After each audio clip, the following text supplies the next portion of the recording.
a basketball, and it just really means that you can't see very clearly in most areas. It usually starts off with people coming in saying they can't see the computer very well, or they get headaches when they read. So we can fix that with glasses as well.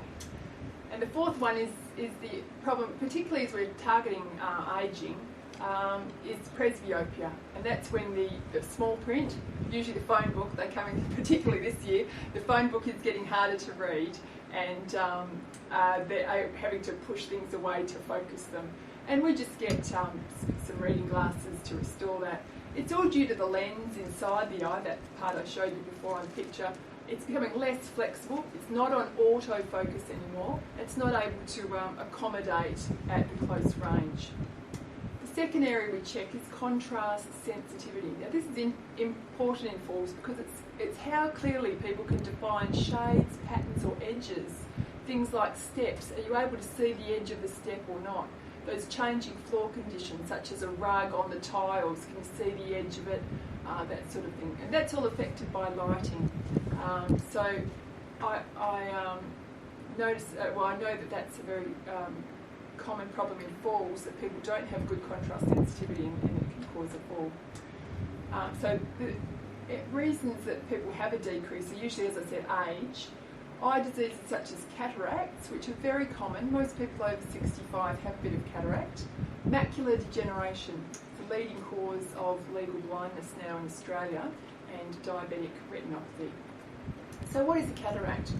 Here's a good picture of a person with a cataract. If you look at that central part of the eye, it's all very cloudy, where it should be black, And looking out of that eye, it's just very blurred. Those people would not, that person would probably not be able to see that big E on the top of the chart.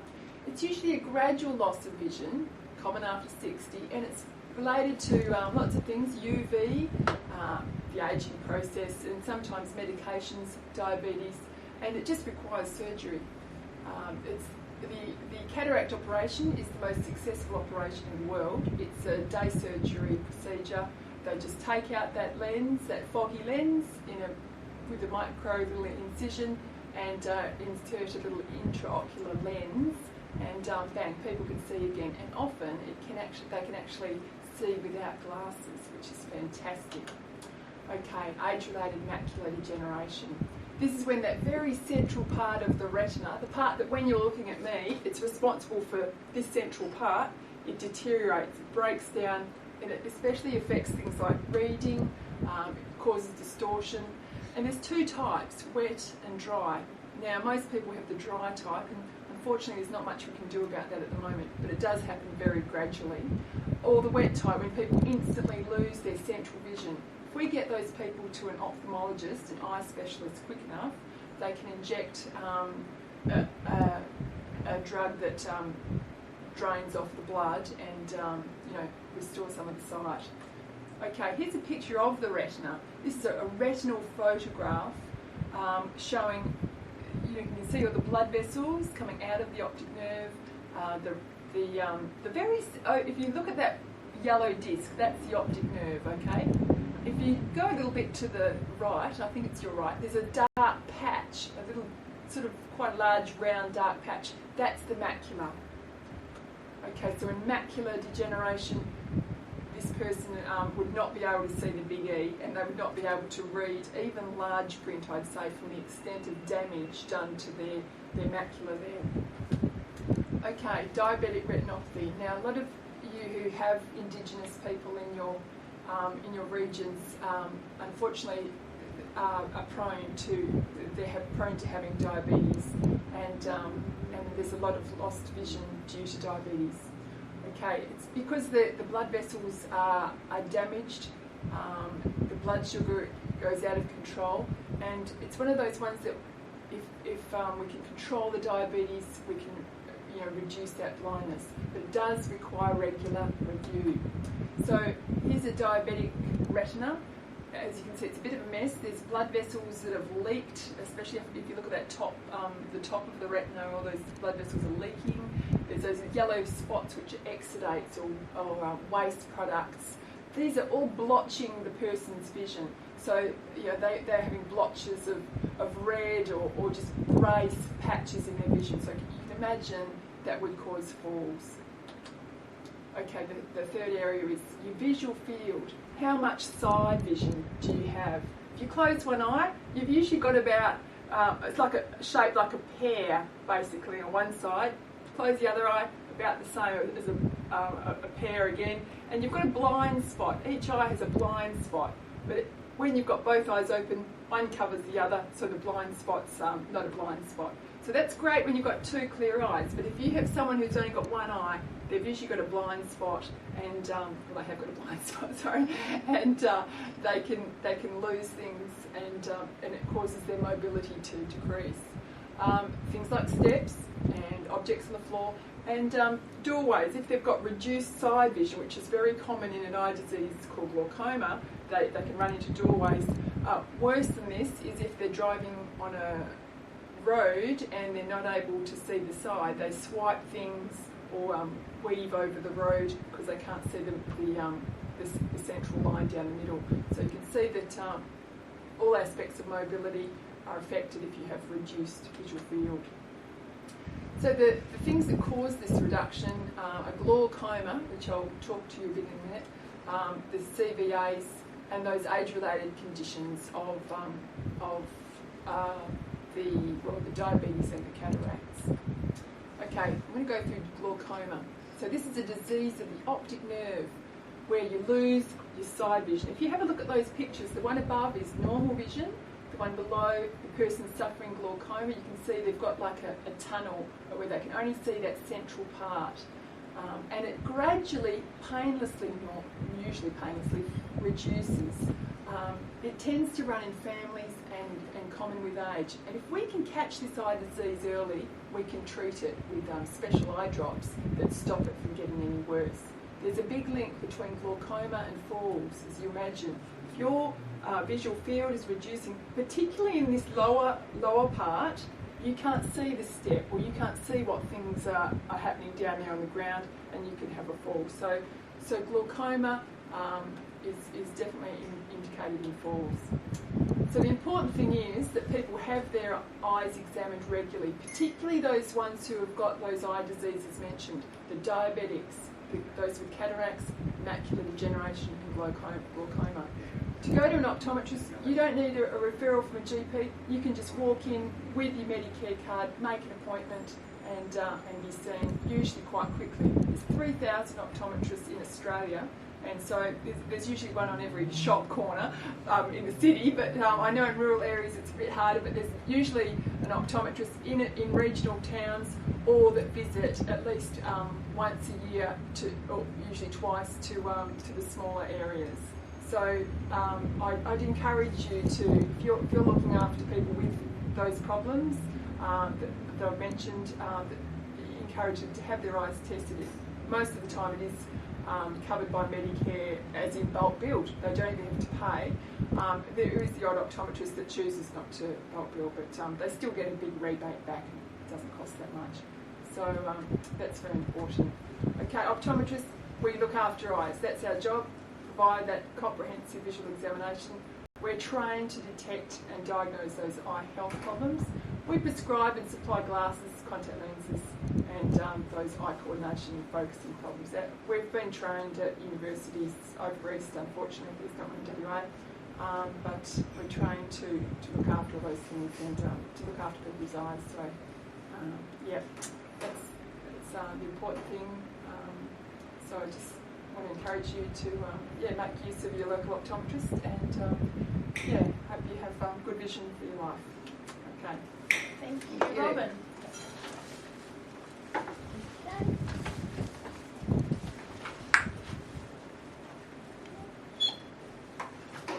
Hi again. Just going to introduce Nick, who's going to talk about foot care and safe footwear. Nick is a podiatrist at Galleria Podiatry, so we'll get him to come on screen so he can have a look. And then we'll transfer back to the PowerPoint, and we'll have questions for, you can ask questions towards the end to all our presenters will have a overall question segment. So just write down your questions as you go.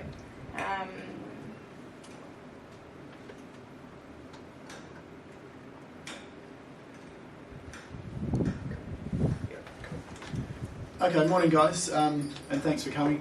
Just really quickly, like 20 seconds just on myself. I obviously am a practitioner here in Perth. I'm lucky enough or unlucky enough to work with my wife as well, who's also a podiatrist, and a few others with us as well. And I've also done some work in Victoria over there as well, worked for a couple of years before coming back here. So had a fairly wide range of, I should say in Victoria, it was in a regional area as well, so I kind of know where you guys are coming from as far as regional areas go. Okay. So I think it's pretty well documented that, can I say that? Yep. Yeah. It's pretty well documented that falls in the older populations is an increasing problem in Australia, and maybe some of you have heard this stat that 1 in 3 people over the age of 65 will have a fall in any 1 year. So, you know, that's a pretty alarming statistic, to be honest. And because of this increased awareness of falls and their causes in particular, there's been these multidisciplinary clinics developed, and certainly the podiatrist is part of that, but we generally feel that the podiatrist is being underutilised in this area. Obviously falls are something that we deal with every day and something we can have a big impact on. And as you can see from that statistic there, you know, there's a 36% reduction in falls when there is actually podiatry involvement. So the role of feet and footwear is actually often overlooked as a causative factor of falls. There's also a number of age-related problems that can cause falls or balance issues as well. Things such as muscle weakness, limited joint range of motion, and changes in the nervous system sensation-wise as well. And also foot deformities. I think that's a pretty obvious one. Things like bunions and hammer toes and retracted toes, which everyone's heard of. These things can alter pressure distribution under the feet, of course, and lead to balance problems and obviously increase that incidence of falls. So over the next couple of slides, I just wanted to touch on a few things. Sorry about the pictures, by the way. A few things that can increase the likelihood of falls, and then I'll come back to some of them in a bit more detail. Simple things such as, you know, corns and calluses and toenails. These sound like the ugly side of the job, and I guess they are, but these are the things that we do a fair bit of. You know, if we're seeing 20 patients in a day, there might be, you know, around 10 that we see with problems like this lady had on the left of the screen there. So, you know, as you can imagine, someone with toenails like this, that's going to be really painful for a start. They're not going to be wearing shoes because, you know, obviously they wouldn't be able to fit in there. And this, you know, so without shoes, you haven't got that stable base of support for a start. So there's going to be lots of issues with this person here. The one in the middle there, you may have seen these sorts of things. This is a diabetic ulcer, obviously a pressure area under the foot here. And again, this person, although they may not be able to feel this sort of thing because of the sensation problems that occur with diabetes, they're obviously going to be aware that something's wrong and going to be trying to offload these areas. So again, the balance problems and increasing that likelihood of having a tumble. This is a gnarly picture that I always like to put up on the right here. This guy actually came into Curtin University, I believe, not when I was there, but before. A diabetic, obviously no sensation in the feet, and if you can't see that picture very well, that's actually a beer bottle top stuck in the bottom of his foot there. And obviously this guy knew something was wrong because he could hear it. He couldn't see his feet, and it was obviously only once he was seen that he realised what was going on. And this guy actually ended up with an amputation, I believe, so you can imagine the impact that that had on his life and his mobility and his ability to balance, obviously, as well.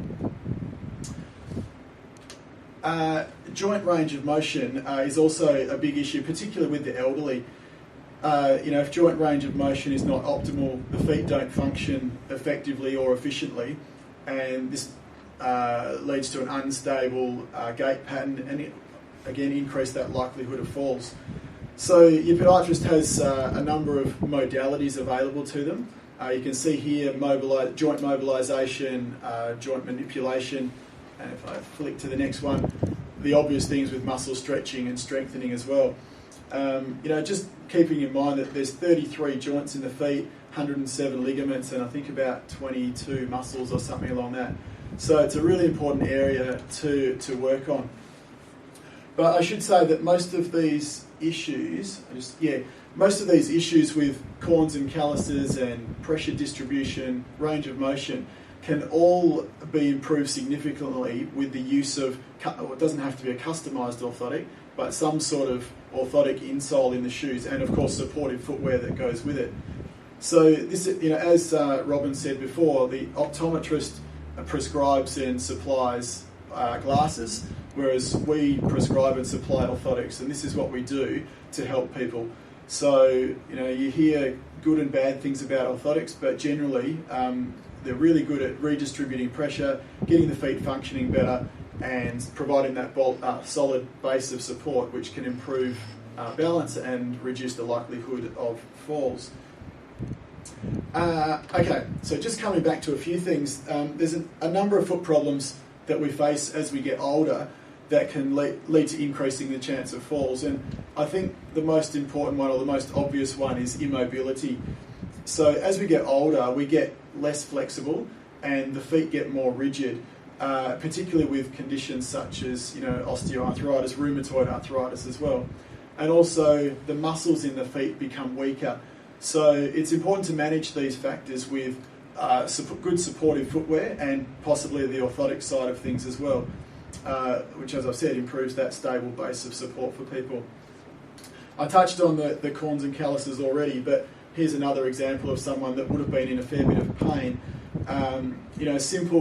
Really simple stuff for us. These are things that can easily, quickly and painlessly be managed by a podiatrist. It obviously keeps the people pain-free, stops them from limping or avoiding putting weight on these sorts of areas, improving their chances of not falling over, I suppose. Podiatrists can provide the orthotics to redistribute the pressure, reduce the pain, and that obviously improves foot function as well. Now, diabetes is a massive thing for us, and particularly for you guys. As again Robin said, diabetes is almost at epidemic proportions in regional areas and also in the city here as well. And it affects both the circulation and the sensation in the feet. So with the feet being the furthest thing away from the heart, if there is going to be complications, it's more than likely going to be in the feet or in the lower limbs, just because the blood's got further to travel. Diabetics can experience a loss of sensation in the feet, numbness, burning pains, and these sorts of things. And as you can imagine, with that loss of sensation, obviously it means that they don't balance as easily, but more importantly, it can lead to those pressure ulcers. There's another one there, similar sort of thing as before. And this, if things are out of control, the circulation's not as good as it used to be. Extreme cases lead to amputations like this guy's had here. And you can, I don't need to tell you the impact that has on people's lives and their ability to stand up and balance. So the role of the podiatrist here with the diabetes is to assess the patient's circulation and sensation, and we can certainly manage ulceration and give advice to the patient on how they can prevent complications from happening. And all this treatment, particularly with diabetics, dramatically reduces the likelihood of falls. There's some good statistics on our website, being Podiatry WA, about the effect of treatment on diabetics and how much that reduces the cost to the society. So that's a good one to check out, which I'll come back to later. Bony deformities is the other one. Research shows that actually bunions, similar to what you see in the middle and on the right of the screen there, bunions are the most common cause of foot-related falls. So, and it's because the bunions actually alter the pivot point in which we're used to toeing off with. So they're also very painful and difficult to fit in shoes. So the pain obviously means you're going to try to redistribute that pressure or move the pressure away from that area. Lack of shoes doesn't give you that solid base of support. So again, your podiatrist can advise you on the most appropriate treatment, and whether that's surgical or conservative, both have really effective results in the end. So the other thing I was asked to talk about is safe footwear. And footwear is often implemented as a leading factor in instability leading to falls. As you can imagine, ill-fitting shoes, slippery shoes, or worn-out soles, and high heels are the three most common factors leading to falls as far as feet and footwear are concerned. And older people, as we get older, the feet should be measured more regularly. Often people don't realise that the foot actually changes length in particular as we get older. So as we get older, the ligaments in the feet aren't as strong as they used to be, which means they don't hold the foot in the same position. And it actually means that the feet tend to roll or pronate more, or roll towards the middle. And increased pronation also involves elongation of the feet, so the foot get longer. And it's not unusual for the foot to increase a couple of shoe sizes over a lifespan. So it's something that's really important. And these pronated feet that we talk about are also quite unstable as well. So shoes need to be fitted for length and width, we all think about, but also the depth, particularly if there is toe deformity such as bunions and hammer toes present.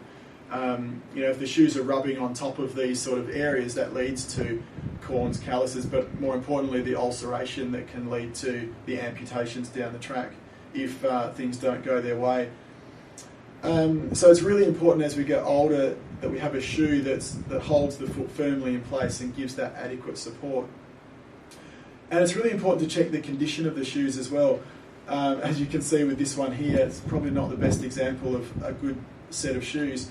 And often accidents and falls occur because there's no tread left on the shoes, or there's no support left in the shoe. And I guess it's maybe a bit of a no-brainer, but the sloppy old favourites that we tend to wear around the house really should be traded in for a good set of supportive shoes. And certainly slippers that you see a lot of elderly people walking around in, particularly shopping centres and these sorts of things, really should be left at home. And we try to drill into people that slippers, their purpose is just to keep the feet warm at night time. So around the house is okay.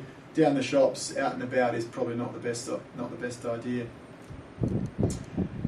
And finally, I just wanted to talk about some of the key features that we always talk about to patients regarding safe footwear. And the key things here, I just talked about the accurate fit with the width and length and depth of the shoe to accommodate those bunions and hammer toes. The firm heel counter, now the heel counter is the bit that's around the back of the heel in the shoe, if you're talking about a sneaker or a dress shoe. And this area needs to be nice and firm, because firm and reinforced, because if the foot moves inside the shoe, it's actually this area that keeps the foot stable. So it's a really important part of the shoe. And we also want it to have a minimal twist from side to side. As you can imagine, if it's a nice or an easily twistable shoe from side to side, if the foot's rolling around or you step on something and roll the ankle, the shoe's just going to go with it. The fastening system really needs to be nice and supportive. Either laces, Velcro or a buckle are the three that we tend to talk about, and as I said, just provides extra support for the shoes. I think the low, broad heel that we always talk about is a bit of a no-brainer. We tend to talk about an inch or 2.5 centimetre heel as a maximum. So yeah, let's just keep with that one. It's a pretty easy one. And the non-slip sole, rubber soles provide the shock absorption, but obviously the non-slip factor is important as well. And we also need to use the correct shoe for the activity that we're doing as well. We don't want to be going for an exercise walk in the court shoes with that 1.5 or 1.5 centimetre heel. Obviously that creates instability. So if we're participating in a sporting activity, we need to wear a sports shoe and keep the court shoes for social activities and maybe around the house. So just in conclusion, I just wanted to say that inappropriate footwear and foot problems and foot pain are the three most common contributing factors to postural instability, and it's that instability that results in that increased likelihood of falls. And your podiatrist, again, similar to the optometrist, a university trained, a 4-year degree for us, and we're trained in the management and prevention of all these foot and lower limb problems. And we're able to identify that's a bit of a mistake there, but the intrinsic and the extrinsic factors to the feet that might be causing the increased risk of falls. And I haven't put it up there, but as I mentioned before, the Podiatry WA website has all the information about obviously our local podiatrists, but also contacting podiatrists in regional areas as well. So feel free to contact that. It's www.podiatrywa.com.au. And that's about all from me. Thank you. Thanks, Nick.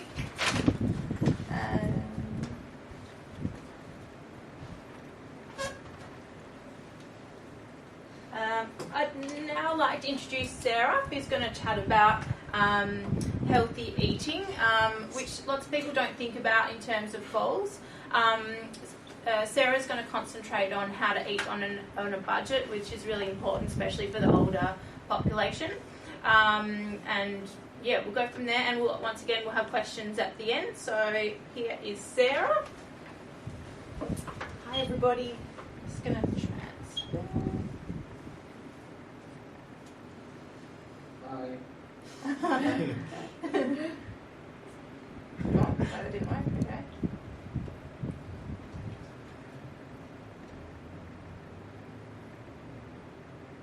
Okay. Sorry. No. Oh, sorry. Yeah. Okay, so as I was introduced by Emily, my name's Sarah and I work for the Cancer Council, and I'm the Nutrition Literacy Coordinator, which means I talk to people about food and nutrition.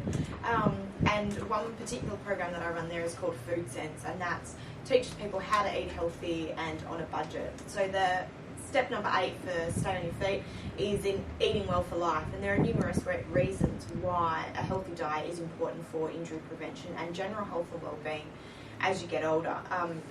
It's especially important to maintaining bone strength and muscle strength, which is going to help prevent falls and also help reduce the severity of falls if they do occur. And then there's also the repercussions of being able to adequately manage chronic disease such as diabetes, which you may be well aware can lead to the risk of falls, and also things about appetite, making sure that people are keeping up their blood sugar levels and their energy levels, and also they're keeping hydrated, can also have an impact on whether they're able to go about their daily lives in a healthy and safe way. Now, I'm going to concentrate the rest of my talk on actually how we can talk to people and consumers and the clients that you may be in contact with, and to help educate them about what is a healthy diet and what they need to be doing, and more importantly how they can achieve that on a budget, because as people get older we know that focusing on money and how they spend their money, particularly if they're on a pension, is a really important thing. Many other expenses in their lives seem to be more important, more of a priority, because they have a set amount of how much they have to pay for perhaps their rent or their mortgage or other bills that come in, and food just seems to be whatever money is left over, spend on food. So often the diet suffers as a result. So it pays to eat smart, both for the individual's lifestyle and their health, and also for their hip pocket as well.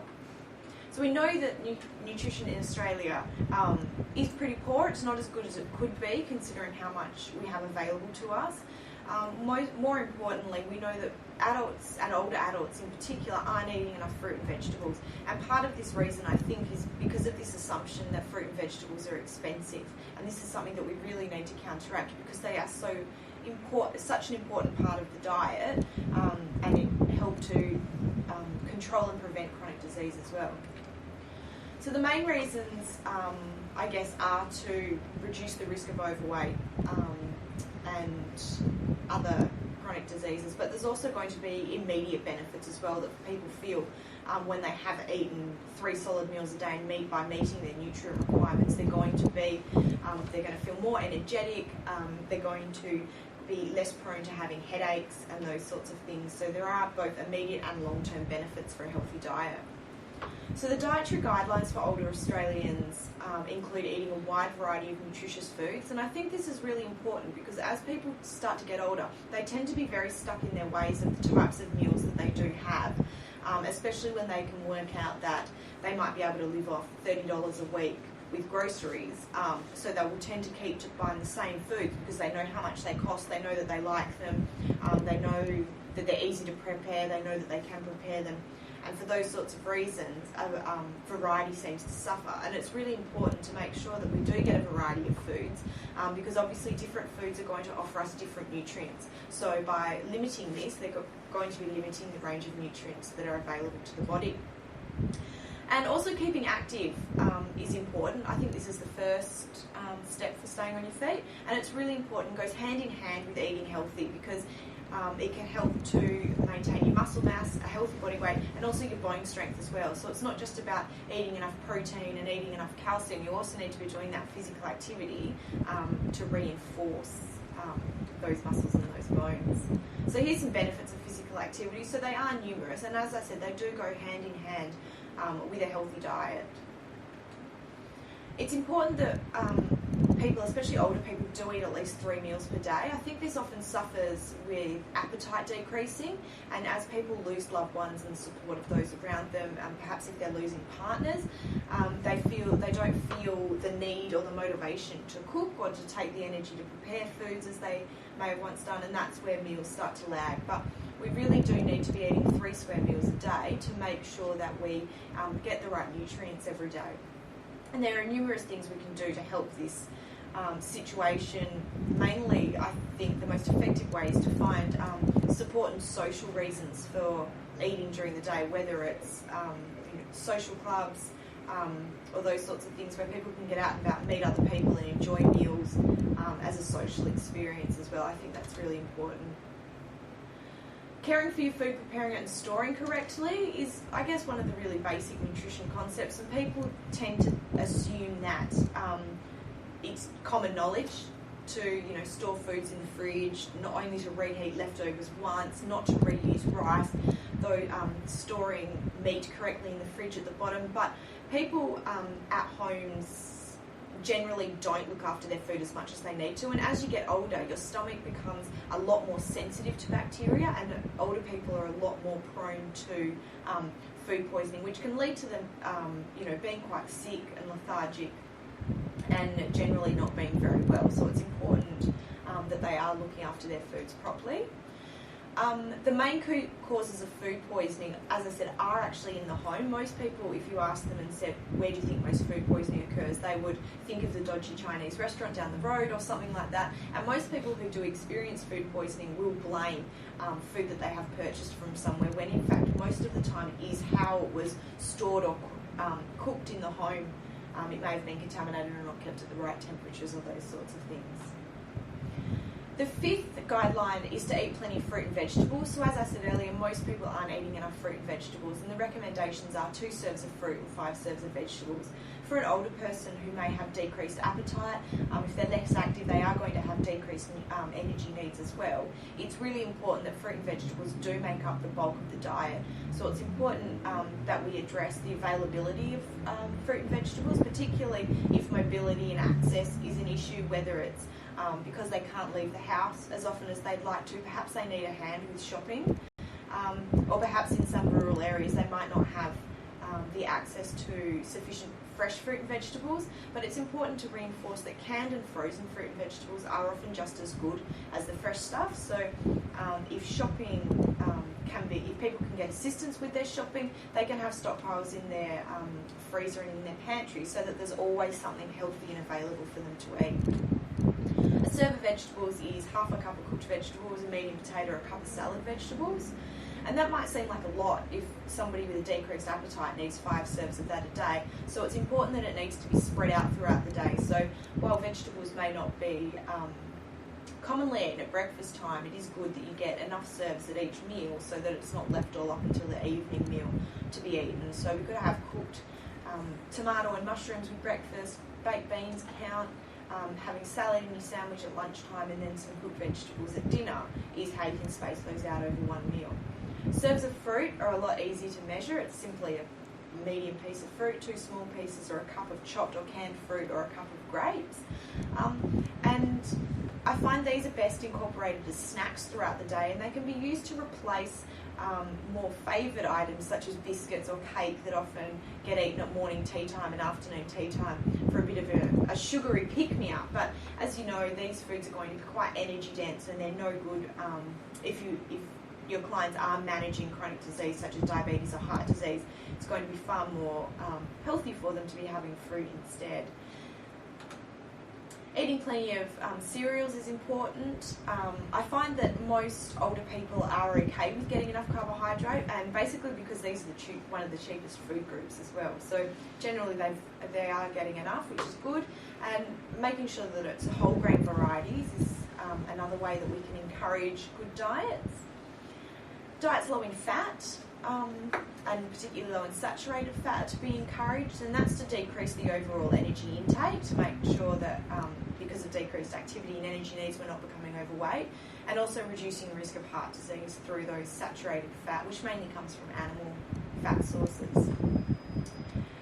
So just going back to that about the low in saturated fat, that includes our dairy products. So while we need to be eating enough calcium, particularly as we get older, to prevent osteoporosis and reduce the effects of such diseases if we do have falls, we do need to limit our saturated fat intake. So we need to be moving from a full-fat dairy product, full-fat milk, full-fat cheese, to reduced fat variations like high-low milk or skim milk would be even better.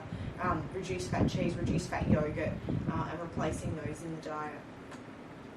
Drinking adequate amounts of water and other fluids are very important, and I think this is often overlooked by older people, particularly if they're drinking a lot of coffee.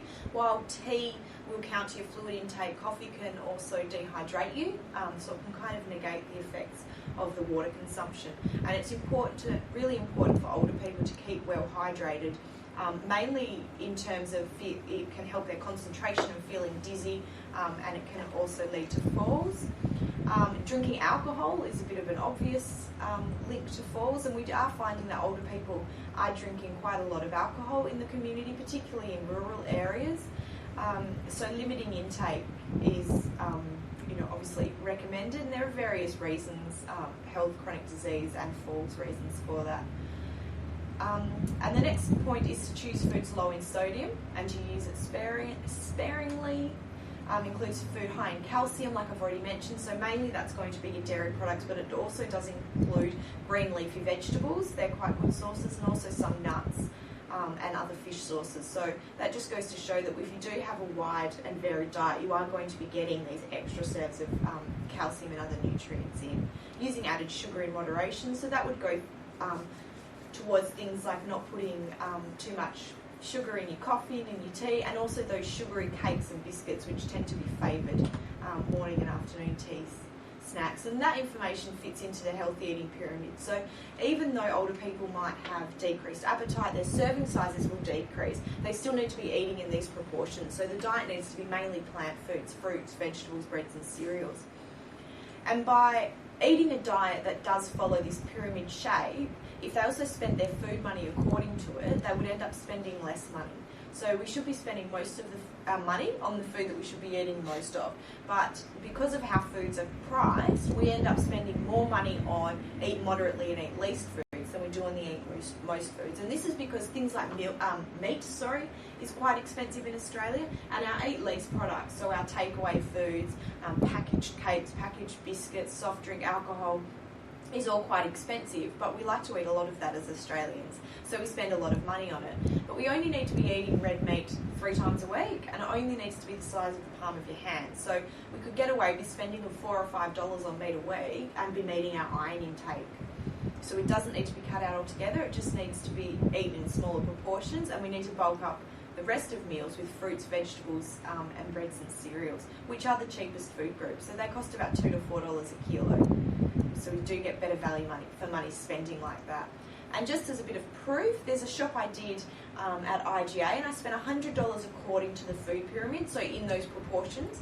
I spent 60% of the budget on Eat Most foods, 30% on Eat Moderately, and only 10% on Eat Least. And you can see that I got 27 kilos of food. So obviously that's going to be a lot of food if somebody was living on their own, but it just goes to show what greater volume of food you do get for the same amount of money, and it's also going to be a lot healthier, as you can tell as well. Unit pricing is a good way to get people looking at the price per kilo, so comparing the lesser processed foods with the more processed foods, and they might realise that they are spending too much on junk food when they could be replacing those snacks with fruit and vegetables. So even when bananas are expensive, when they were $12 a kilo, they were still cheaper than a packet of Tim Tams, which were $30 a kilo. So over time, there are lots of savings to be made as well as improving your diet. So just some examples here. If you bought a cake, cost about $9 a kilo, you could replace that with fruit bread and have fruit toast, which is $6 a kilo. It's obviously going to be a lot healthier because you're getting the fibre from the bread, you're getting actual fruit in there for some nutrients, and it's not going to be as high in fat or sugar. Ready meals, I find, are quite heavily relied on in the older community, and a frozen lasagna costs about $10 a kilo, and they're going to be pretty scarce with the added vegetables in there, whereas if you made your own, it's about $3 a kilo. Now, not everybody's going to be able to make their own meals, but this is where things like Meals on Wheels can come into play, cooking groups, or finding other members of the community to help out in this area. Packet cake mix costs about $10 a kilo. You can make your own using flour and sugar, which is $2 a kilo. And again, the chocolate biscuits, $12 a kilo. Canned fruit is about $8 a kilo. So something that we could have on hand in the cupboard as a sweet snack. And there's some savings to be had there as well. I've just got a couple more pictures to show you. This is take-home chips from the fish and chip shop. It's about $7 a kilo. If you make your own at home, it's only $1.50 per kilo. Now, people often say to me that, I don't buy a kilo of chips when I go out and buy them, but over time they will do. So over a series of a few weeks or a few months, you will end up buying kilos of these foods, and that's where the savings really do start to add up.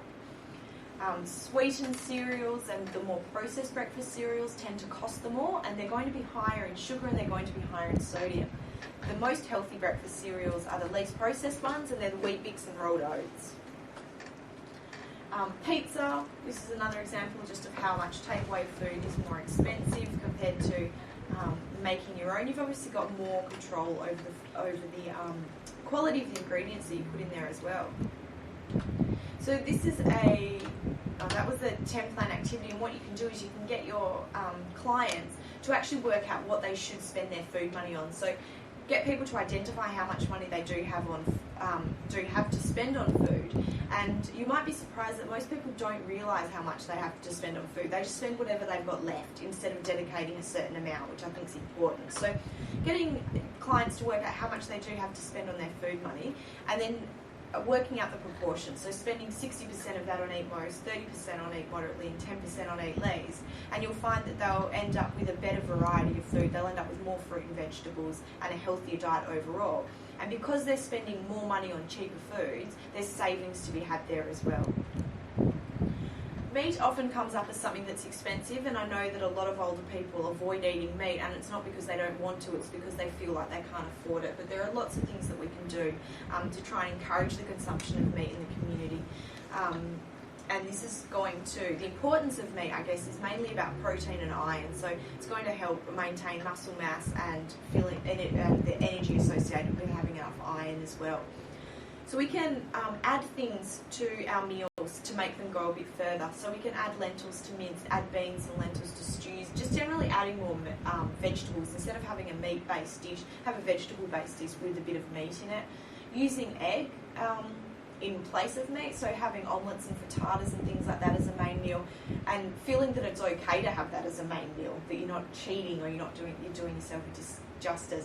So a serve of meat is only 75 grams. So working that out into your serve sizes can help you buy the appropriate amount of meat so you're not spending too much money on it. Eating some vegetarian meals, using beans and lentils and baked beans as a protein source instead. And also choosing lean meat. I know often people on a budget will go for the cheapest cuts of meats they can, but but by the time you cut the fat off and you cut the bone out, you haven't really got that same value for money. So buying leaner cuts of meat and remembering your serve sizes so you don't need to buy as much. And I've encouraged people when they do buy a pack of meat, even if, or especially if they're on their own, to cut up the portion sizes, wrap it up and put it in the freezer as soon as you get home, and that way it's not going to go to waste and you only need to defrost and use how much meat you actually do need to use at the time. Cooking for one, as I mentioned at the beginning, a lot of people struggle with, it might be the motivation that they don't have, or it's hard adjusting, especially if they've recently lost a loved one, to start cooking for one. But I always encourage people to plan their meals, consider your package sizes, so they might be used to buying for their family in bulk, when in fact if most of that's going to go to waste because they're not using it, it doesn't end up being that good value for money as I once thought it was. Buying up on foods that keep, so foods that can be frozen or canned in the back of the pantry, so that when things happen, your weekly lift to the grocery shop might not happen, so you know that you're not going to starve and that there is going to be things in the pantry. And adding herbs and spices for extra flavour is important because the taste buds do change as you get older, and foods can become quite tasteless, and that's a big reason why people lose interest in home cooking. So encouraging more flavours to be added is another good way.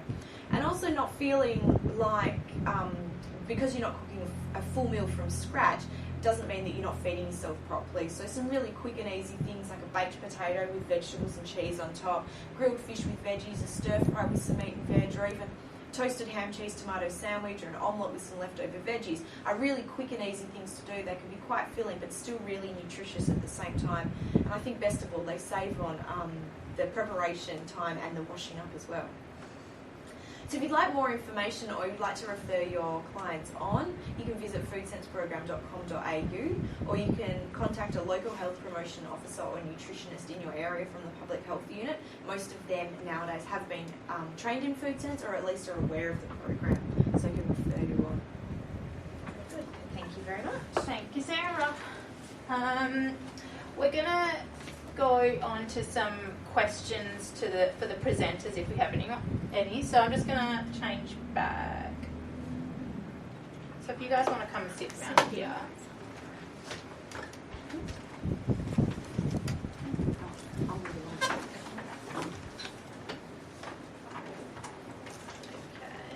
Okay.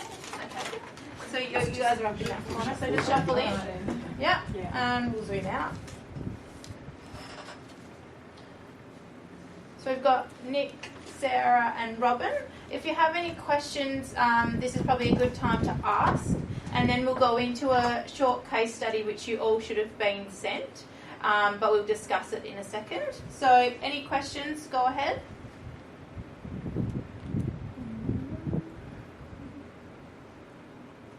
Anyone have any questions? No? That's all right. I have a question. Oh, question, sorry. Shelley, Manager of Falls Prevention Programs. Hi everyone. I guess towards Nick for podiatry. I know in our 9 steps video, which I don't know if you've seen it, but there are parts of it which talk about people can actually do foot exercises like, I guess using their foot to actually write out the alphabet, like in the air while they're sitting down in a chair if they've got balance issues, and also whether scrunching up their toes to try and pick up like a tissue paper or something like that off the floor, and just trying to increase that flexibility and movement in muscles, that flexibility in their feet. Is that something that we should be encouraging people to do, or should we get them to come to us? Yeah, definitely. That's something that we talk about. There's actually 4 layers of muscles in the feet, in the bottom of the feet, and so doing those, the picking up a pen or scrunching up the tissue or whatever it might be, helps to develop and keep those intrinsic muscles strong. So, which on the falls prevention side of things is definitely going to help. So yeah, absolutely. And as far as the exercises and things go, that's something that I will probably talk about in a minute with this case study. But yeah, certainly those sort of exercises, moving the feet around, are going to stimulate circulation, get the muscles moving, which helps with the blood flow and that sort of thing as well. So yeah, absolutely, that sounds perfect. Excellent. Thank you. Did anyone else have any other questions? Oh, we have Melinda here. Who's got another question as well? I have a question also for Nick. With the slippers, is because we know that the ones with the back out are not supportive, and that's often what the older people wear.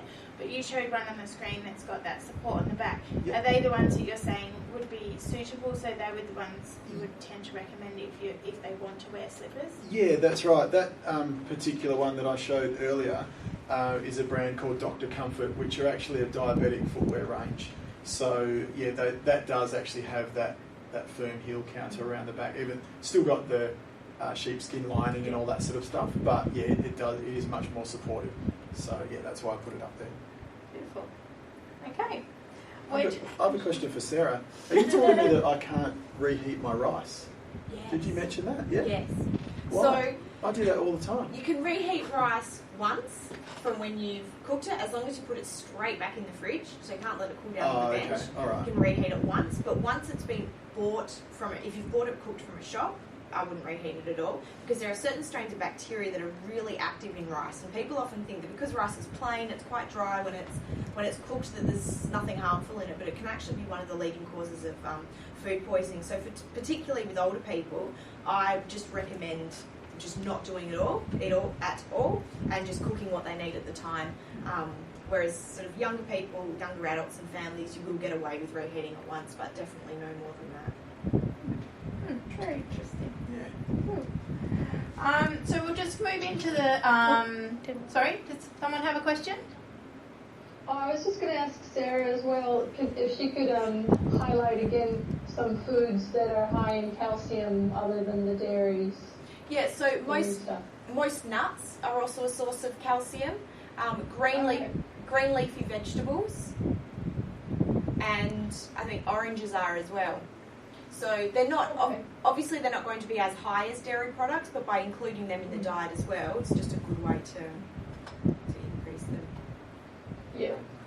Good. Thanks. Great. Any others? No.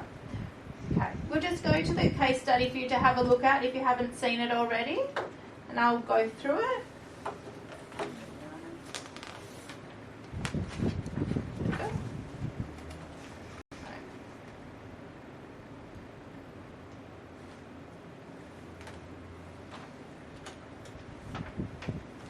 So, Bob Hunter is a 73-year-old male living on a pension, has just been diagnosed with diabetes.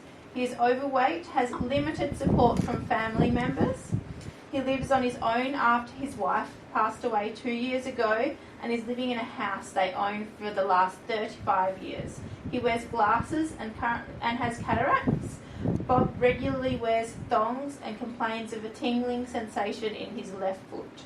So the idea of this is for you guys to come up with some ideas of how you could potentially treat this person, or what services you have in the area that could assist this client, and how we could best help him. So we'll just go back to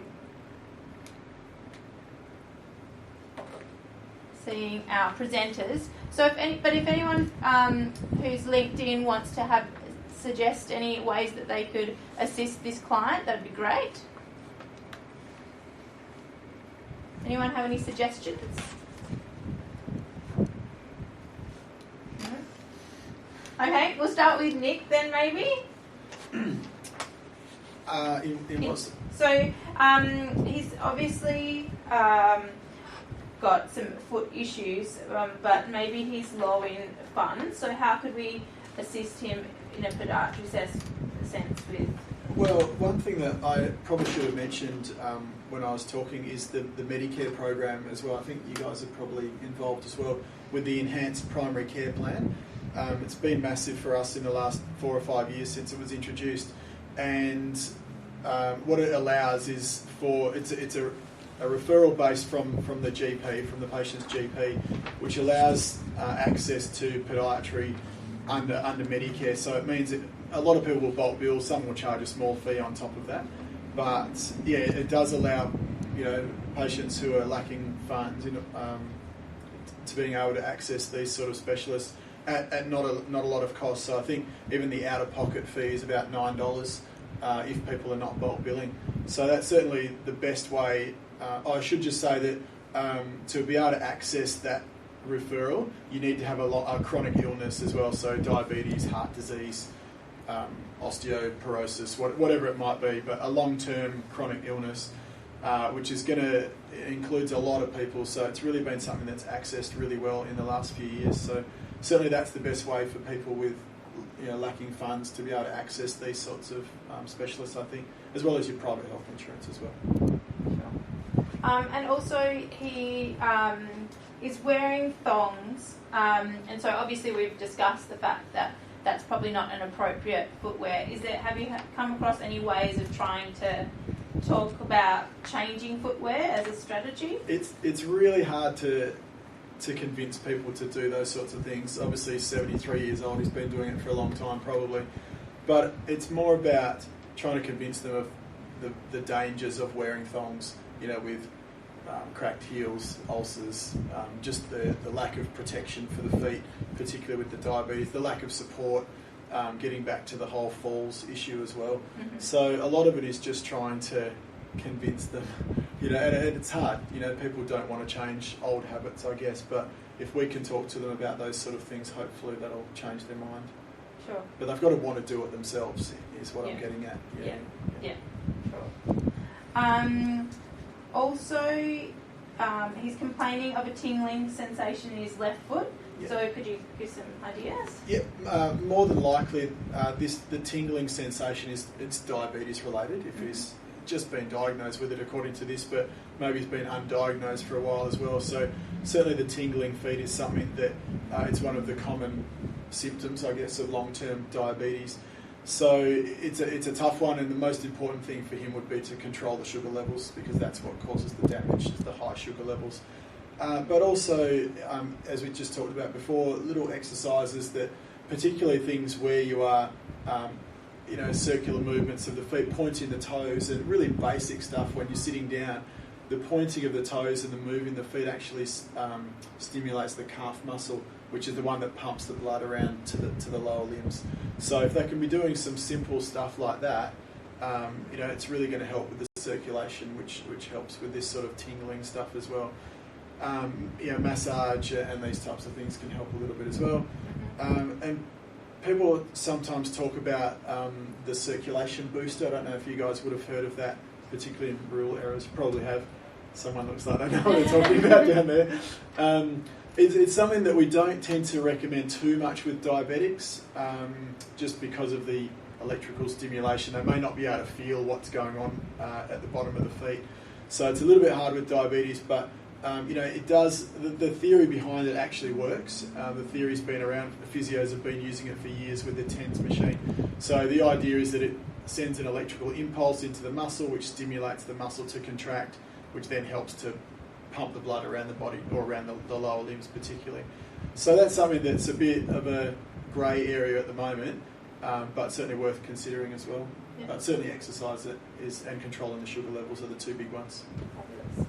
So we'll maybe jump into the sugar levels and ask Sarah some recommendations on how you'd go about that. And obviously he's now living by himself, and you've discussed some of those things, but maybe how he could work with people in the region to assist with that as well.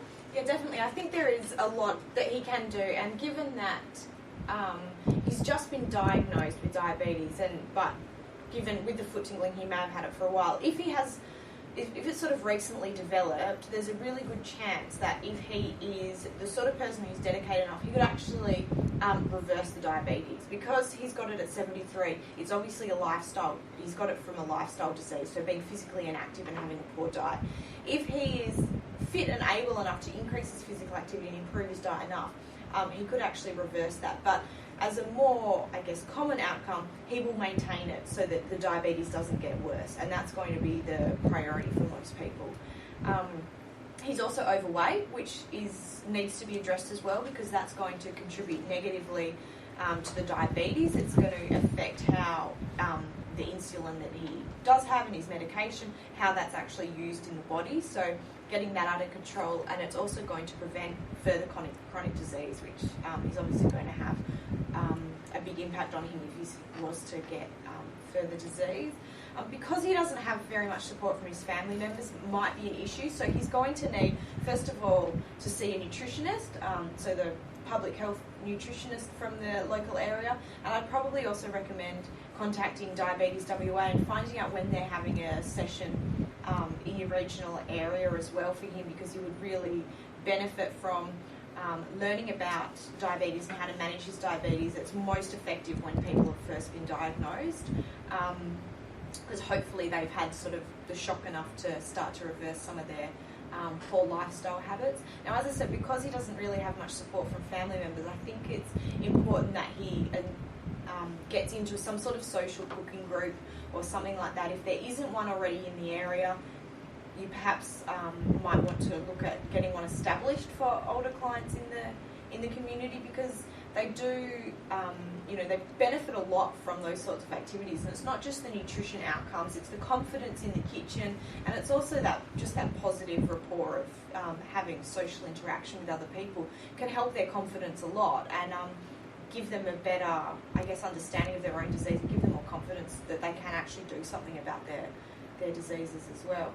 Meals on Wheels might be an option as well if you really isn't interested in cooking healthy foods, depending on whether that's available in your local area. Depending on his income, he's living on a pension, so I'd say that budget was an issue, so he probably wouldn't be able to afford many of those other meal delivery services. And getting counselling on the Food Sense program and how to spend his food money appropriately, I think would be really useful as well. Cool. Great. Also, we'll go into how we can maybe help him with his cataract issue, and also how diabetes once again relates to the eyes. I mean, you've been through it before, but how it relates specifically to Bob. So with Bob, he's got the cataracts, diabetes, over 70, so he's got quite a few risk factors for falls there, just from a vision point of view. He needs to go and have his eyes checked first. He needs to have a check-up to see what level are the cataracts, because if they're fogging his vision to the extent that he can't drive anymore, and this is a big factor in rural people, I think, that they want their licence, they want to keep their licence, keep their independence for as long as they can. If they can't see the particular line on the chart to keep their licence, it'll get taken off them. So he's got to go down, have his eyes checked to see if he's fulfilling that obligation. Now, if the cataracts are too far advanced, he should, the optometrist will just refer him to go and have the cataracts removed. The great thing about having these cataracts removed these days is the ophthalmologist can do such a wonderful job. People don't even need glasses afterwards, so that will help the cost side of things for Bob. He won't have to buy any more glasses. The other reason he needs to go to the optometrist is with the diabetes, he's got to have a retinal photograph taken to just see how much damage, if any, that the diabetes may have done to the back of his eyes, and if he needs to have some laser treatment done. The other thing, he's wearing bifocals. Now, bifocals are two pairs in one. Up the top, you can see long distance. Down the bottom, you can read. So they're very convenient, and most of the time they're okay, but they have been found to cause a bit of a falls risk. It's not statistically significant, but when people look down and they're not reading, they can trip over. So if Bob is a very much an outdoors person, he may be better off in just the straight long distance prescription and wearing that, and just keeping the others for reading, keeping his old bifocals for reading. To help him with the money side of it, glasses can be expensive, particularly if you're on a pension and you're not covered by a private health fund. I think the main thing is when you go in to the optometrist and they say you have to have glasses, he's got to just say, look, I don't have much money, I'm on a pension, show me your budget range. I want to just see what you've got. I don't want to have a fashion statement at 73. Well, I hope not anyway. And also in WA there is a spectacle subsidy rebate that he can apply for. So he can also ask the optometrist for things like can he pay them off, fortnightly or something like that. So optometrists are able to, look at a person's financial situation, try not to make it difficult for them, because we see that it is important that people can see clearly for their life. So yeah, that's the other thing is the environmental issues around his home. To get that tin of white paint out, and if he's got steps, to put that little white strip along the edge of the step so there's that contrast when you can see the edge of the step and stop those falls. And I think we all really can do this in our own communities. When you're looking around at council facilities, just in your local area, have a look. Is that white line painted on the edge of steps? Because if we can increase that contrast sensitivity in that area, I think we could stop a lot of falls in the community. Perfect. Yeah. Okay. Cool. Thank you. Shelley or Melinda, did you have any other comments? I just have one for Robin. Yeah. With the cataracts, I know that the National Falls Prevention Guidelines talk about if you can get expedited cataract surgery for people who are at a high risk of falls due to other conditions as well as their cataracts. Is that something that does happen in Australia, and is it worse in regional areas? Right. Or is it more that people just don't come to an optometrist with their cataracts until quite a late stage and then they have to wait for a process? I think in rural areas, because of the hospital system, you do have to wait longer to have it done. But the waiting list can be quite long. I'm not sure, it might be 8 months. But the thing is, cataracts are usually very slow growing. And if they go to see their optometrist and say, and the optometrist says, yes, you have to go on the waiting list, and it will be 8 months. Normally, that's a long enough time. That's not too long enough to wait and usually not get your licence taken off you in that interim time.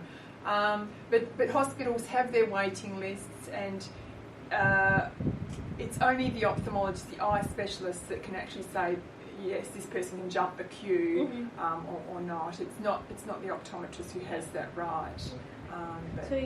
When they come and they start having cataracts, and they can still see quite well, but through the test they can tell that cataracts are developing.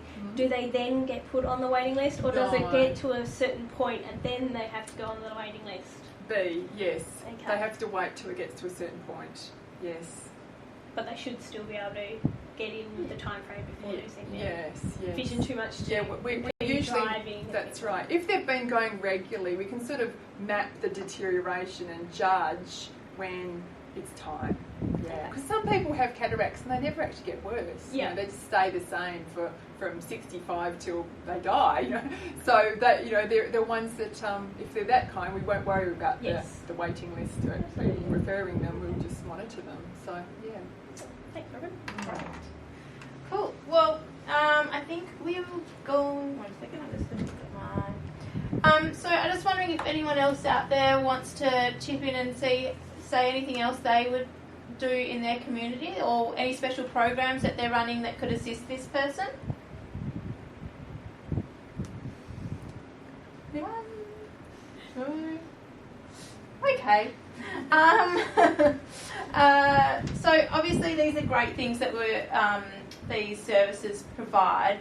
Some other things that could be included as part of our 9 steps could be someone like an OT going into his house, because he's obviously been living there for a long time, and potentially a large house, because it sounds like he maybe had his family there, or his wife obviously was there. So an OT to look at the state of the house and whether any of those issues, steps, or he needs rails in his bathroom, that kind of thing. They're all falls risks. So if OTs, it would be another person that could assist Bob. As we mentioned, 9 steps is a big picture thing. So we have to look at all 9 steps. Obviously today we're only talking about 3. But anyone else have any other comments at all about what we've talked about today?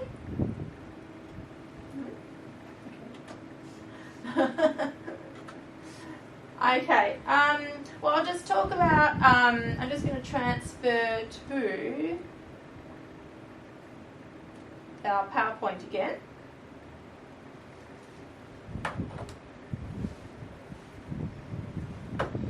So I just want to talk about what ICWA, or Injury Control Council of WA, can do for you. So we obviously promote the Stay on Your Feet program, but we also have many resources regarding the Stay on Your Feet program. 9 steps, we have booklets, we have checklists. I'm sure most of you know about them, but just send me an email if you don't know about them, and I can send you the link. You can also order in bulk numbers. Say you're having an event with thousands of people, we can even do print runs for you. You just have to give us advance warning, even a month or 2 or more if possible, to try and get those resources to you, but it is possible. We also have e-newsletters, so once again we can sign you up very easily to those. They're quarterly, and we have one for health professionals and one for the community, so it'd be great if you guys could get involved with both of those. And obviously we do video conference training like today, and in fact our next training is on Friday 20th of April, and we'll be working with the fall specialists in Perth, and we'll be talking about the steps of be active, walk tall and improve your balance. So it'd be really great if you guys could all join in again. And also in April, we're holding April No Falls Day, which is educating staff in falls prevention. So let us know if you need any information on that. But obviously, you all should be already signed up for that anyway. And Stay on Your Feet Week this year is being held from the 9th to the 15th of September. We encourage you all to hold some events for that, and grants will be available for up to $1,000 to hold an event. So once again, let me know if you need more information on those, but we will keep you posted as grant openings occur. So I think we'll leave it there. And if you have any questions, that's all our details. But I'll transfer you back to have a look at us again. So does anyone have any questions about Stay on Your Feet? Sorry, did I take that down too quickly? Anyone have any questions about today? No? Okay. I think we'll leave it. Yes? Can you just put your detail Sorry. up there again? Sorry, sure.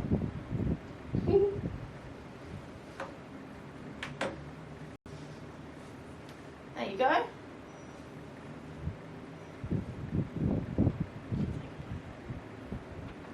Okay, we'll say goodbye for now, but thank you so much for tuning in, and I'm sure we'll see you again another